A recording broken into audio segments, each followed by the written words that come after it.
I didn't get a chance to do a self-care, self-love reading yesterday, which I usually do on a Sunday. So this morning I decided to pull just one card for a self-care, self-love message. And we got the Six of Swords in reverse.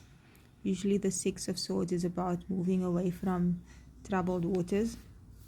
And the themes around it is a journey, baggage, life moving forward or moving towards something better. And this in reverse, the meaning in the book says, sometimes we desperately want to move away from something but feel trapped.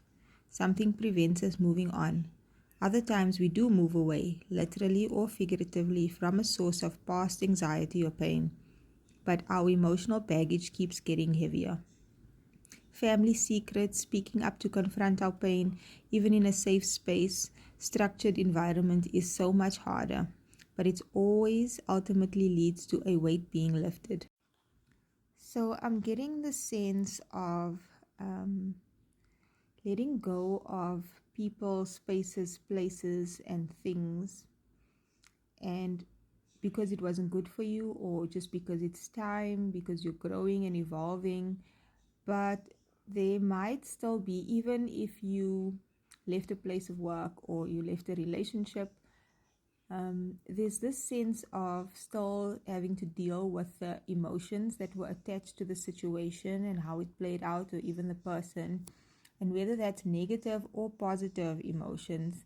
Positive emotions like you cared about them, but you had to take a job in another place and you had to move.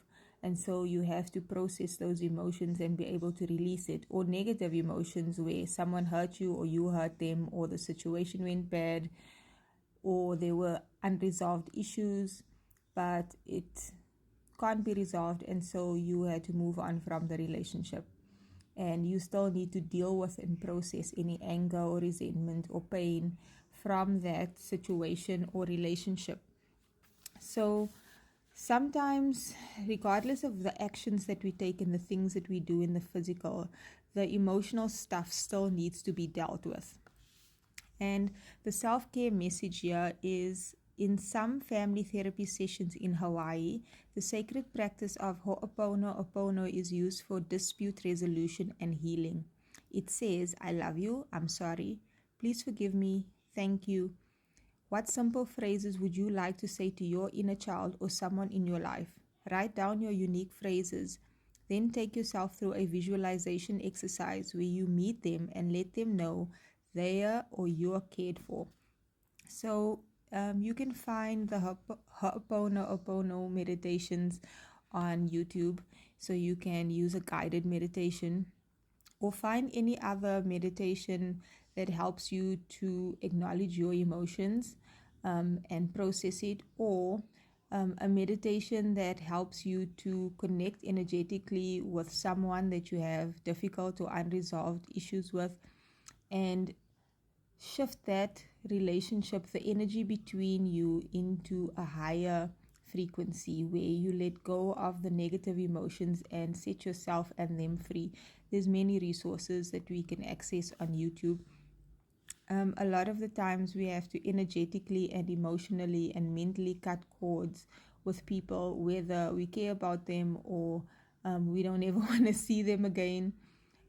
So that we don't keep being pulled back into situations or issues around them, and you can move forward in peace, and so can they. The affirmation says, I bow to my past and gaze lovingly towards my future. So I have the citrine crystal here, and this crystal's been doing its work. But where do you need to show yourself some forgiveness? Or someone else? Do you need to forgive yourself for something, or do you need to forgive someone else for something that you might still be attached to emotionally, whether you realize it or not?